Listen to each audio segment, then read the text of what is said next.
I'm 35, the eldest of 3 siblings. My sister is 29, and my brother is 23. Growing up, our parents were deeply religious and conservative, obsessed with their public image. They always wanted a son, and when my sister and I were born, we were a constant source of disappointment to them. My arrival was particularly unwelcome. When they found out I was going to be a girl, they actually considered not having me, but their religious beliefs made them proceed with the pregnancy.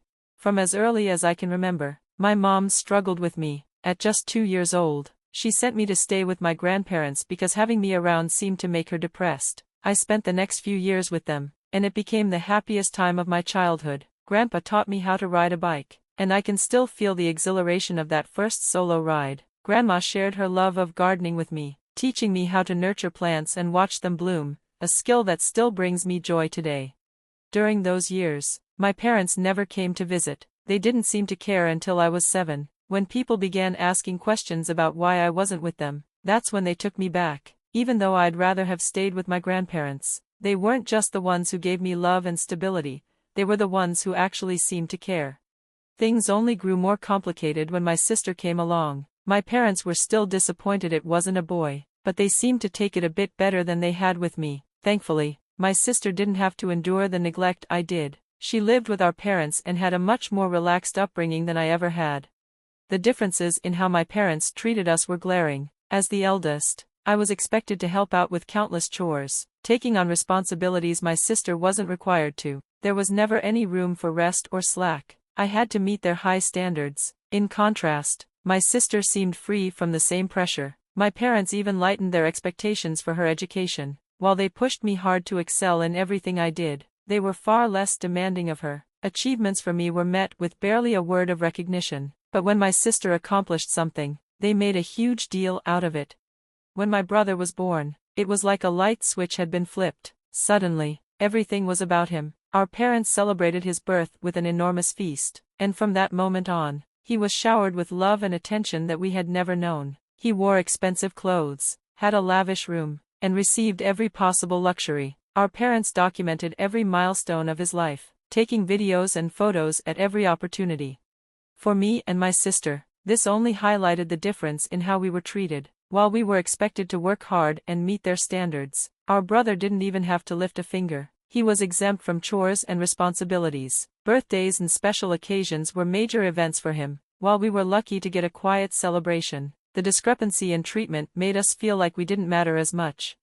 As we got older, my sister and I spent more time at our grandparents' house. It became our sanctuary, a place where we could escape the tension at home. We shared our struggles with Grandma, who always reassured us that we weren't alone, and Grandpa was a constant source of support. My teenage years were especially difficult. I was labeled a rebel for having differing political views, and any attempt to express myself emotionally was met with harsh rejection. If I showed any sadness or frustration, my mom would shut down, telling me I was stressing her out, and ignore me for hours. When my sister began to struggle with her own mental health issues, our parents refused to get her help. Mom dismissed her panic attacks, telling her she was burdening her, even when my sister was clearly suffering. Things came to a head one night when our parents unleashed a barrage of hurtful words, telling us we were disappointments and that we should never have been born. Overwhelmed by their cruelty, my sister and I packed our bags and left, seeking refuge at our grandparents' home.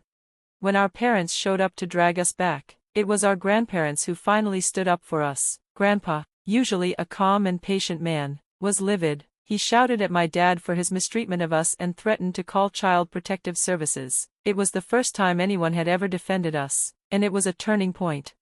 That night marked a shift in how things were at home. Our parents, especially Dad, were rattled by Grandpa's threats and, though they continued to favor our brother, the constant criticism and harsh treatment lessened. Life didn't suddenly become perfect, but it was a bit less painful. When I turned 18, I always dreamed of going to college, but my parents were adamantly opposed. It led to an explosive argument. My mom insisted that, as a woman, I should focus on getting married and having kids, not wasting my time with education. She told me that men wouldn't want a woman with too much schooling. My dad chimed in, mocking the idea of what I'd even do with a higher education. It was painful to hear my own parents actively discouraging me from being independent, just because of my gender. But despite their protests, I enrolled in a 4-year university. securing a scholarship through an honors program that meant they wouldn't have to pay a cent.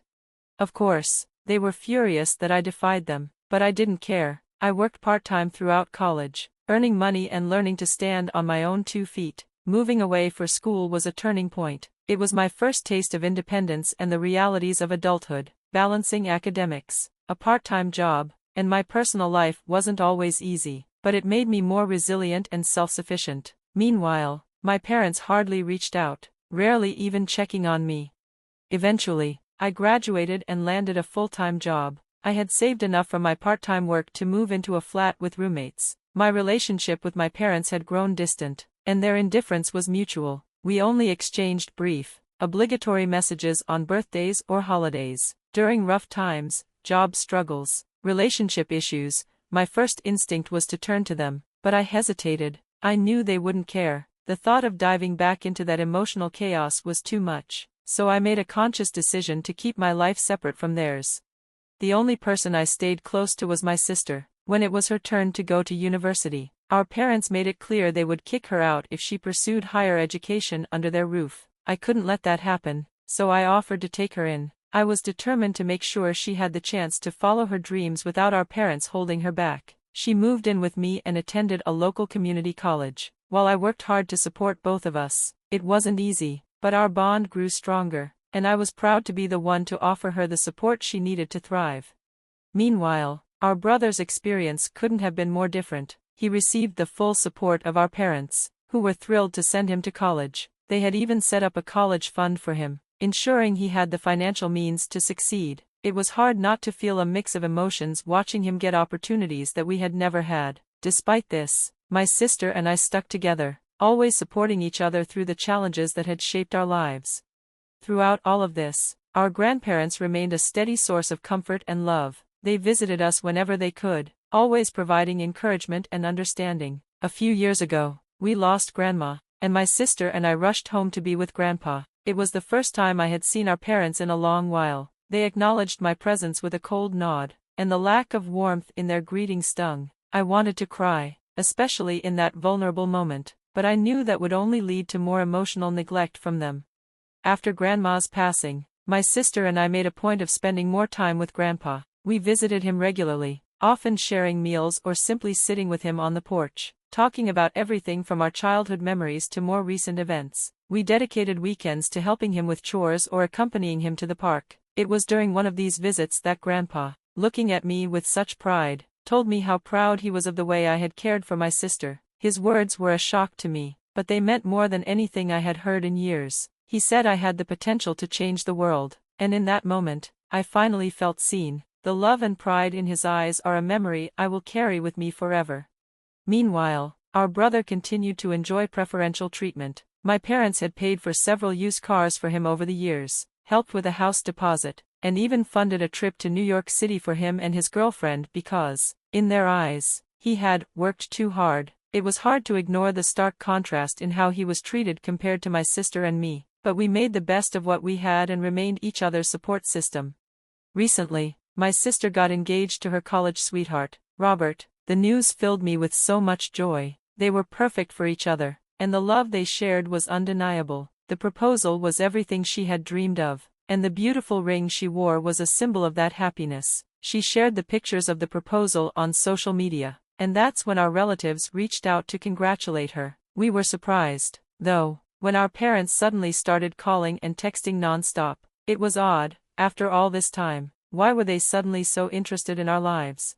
When my sister finally picked up our mom's call, Mom gushed about how thrilled she was about the engagement. My sister, always polite, thanked her, but then the questions started coming. Mom wanted to know everything about Robert and insisted they meet him. My sister tried to deflect, mentioning her busy schedule, but Dad joined in, demanding that they deserved to meet the man she was going to marry. Their persistence was overwhelming, and my sister finally agreed to bring me along to the meeting, hoping that the presence of a familiar face would make it easier. The day of the meeting was awkward from the start. Our parents greeted us with forced smiles, trying to act like everything was normal. Mom warmed up to Robert, and we all sat down for an uncomfortable conversation. It was clear that they were trying to present themselves as a picture-perfect family, but the tension in the room was palpable. Robert, who had been with my sister through thick and thin, was no stranger to our family dynamics, and I could tell that he understood the unspoken history. The tension in the air was thick, and Robert, sensing the discomfort, tried to keep the conversation light. He shared a bit about himself, his job, hobbies, and interests, hoping to break the ice. The conversation shifted to my sister and Robert's upcoming wedding, and that's when things took a more surprising turn. Our parents began to subtly hint at their desired involvement in the wedding. Dad expressed how wonderful it would be for him to walk my sister down the aisle, while Mom chimed in, saying she wanted to be a central part of the ceremony as well. My sister and I exchanged confused glances. Dad went on to explain that they wanted to present a united front in front of the family, so there would be no embarrassment about my sister not having parents involved in the wedding. Mom nodded in agreement, adding that they didn't want Robert's family to think my sister didn't have parents of her own. It became clear to us then that they hadn't called us there out of love or excitement, but out of fear. They were afraid that my sister might not invite them to the wedding and were trying to protect their social image. I shook my head, incredulous at their audacity. My sister, in her usual composed manner, thanked them for their suggestions, but calmly let them know that she had already decided who would walk her down the aisle. Dad, his curiosity piqued, asked who else she could possibly choose for such an important role. My sister's answer was simple but profound: Grandpa will be walking me down the aisle. The room fell silent, and our parents were visibly stunned, struggling to hide their surprise. Their faces shifted from anticipation to anger in an instant. They couldn't understand why my sister would choose Grandpa over them for such a significant role. The conversation quickly escalated. "Mom, but sweetheart, it's tradition for a father to walk his daughter down the aisle. You can't just break tradition." "Sister, well, Mom, I don't care about tradition. I want Grandpa to be a part of this day. He's been there for us when you both forgot you had daughters. You can attend the wedding like any other relative. Dad, you can't just sideline us like this. We're your parents." At that point, I couldn't hold back my laughter.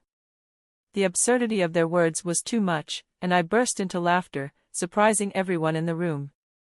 I looked my dad straight in the eyes and said, "You've forgotten how to be parents. You treated us like garbage for years, and now you expect us to just fall in line with your demands?" The truth stung. Our parents, embarrassed and angry, began to yell at us. They claimed we were ruining their reputation, but at that moment, we didn't care. "Sister, you can't just reclaim the parental role after neglecting us for so long. The past has consequences. We're not rewriting history." I added that our parents' involvement in the wedding would be minimal. They were welcome to attend, but the rest was up to us. The meeting ended on a bitter note, with my sister standing firm in her decision. As we left, I felt a mix of admiration for my sister's strength and disappointment in our parents' inability to understand the damage they had caused. Since then, our parents and extended family have bombarded us with angry messages, calling us selfish and cruel for not allowing Dad to walk my sister down the aisle. Am I wrong for standing by my sister and supporting her decision? Update 1. It's been a few hours since I posted, and the support has been incredible. For those asking about Grandpa, my sister has already told him about the engagement, and he was overjoyed. He doesn't yet know about the wedding plans, though. We're waiting until we can tell him in person. We're planning to visit him this weekend, and we're so excited to share this news with him. As for our parents, they haven't stopped sending angry messages. Dad even reached out to Robert on Facebook, trying to convince him to talk some sense into my sister, saying it's tradition for the father to walk the bride. He even threatened Robert that if my sister went through with her plan, he and Mom wouldn't attend the wedding. Robert's response was perfect: "My fiancée will do what she wants, and I stand by her. It's up to you whether or not you attend."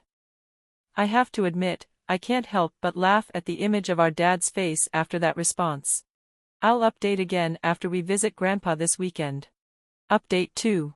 This past weekend, we finally made the trip to Grandpa's house to share the exciting news.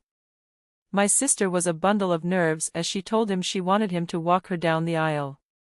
Grandpa's eyes filled with tears, and he embraced my sister tightly, choking back emotions as he thanked her for the honor. It was such an emotional moment that I couldn't help but tear up, and we all shared a group hug. Grandpa was overwhelmed, saying how much it meant to him. When we told him about our parents' reaction, he chuckled.